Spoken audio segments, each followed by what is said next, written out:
Si Diwata lumalaki na daw ang ulo dahil nga sa kasikatan nito. Pero bago natin siya husgahan, panoorin muna natin to. Tara! Hi, good morning. Mga kawaray, welcome to Diwata Vlogs. Ayan, gusto ko lang buksan ibigay sa akin ng customer kong regalo daw niya sa akin. Ano kayang naman ito? Bomba. Ay, ayun. Sombrero siya. Sombrero. Maganda. Bait naman customer ko, diba? May nagbigay sa akin ng mga damit, mayroon pang cash, mayroon sombrero. Ayan, bait mga customer ko, mga gwapo pa. Mamaya, ipakita ko. Customer ko lang sa Diwata Minimart. Ayun yung Minimart ko, mga bibili lang sila dito. Ganon kababait ang mga customer ko dito, guys. Kaya yung mga imbitira dyan, Diyos ko, makabait din kayo. Para mabigyan kayo. Hindi yung ginagawa nyo ng lagi, puro panghusga para bantayan ako.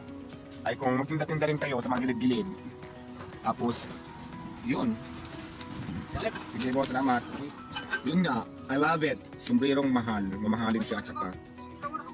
So that's it guys! That is Diwata nung siya ay nag-umpisa pa lamang. Kaya saludo ako sa Diwata, magpatuloy ka at naway matupad mo pa ang mga pangarap mo sa buhay. Yan, patuloy lang tayo mag-inspire at maging masaya sa lahat ng tagumpay ng ating mga kababayan.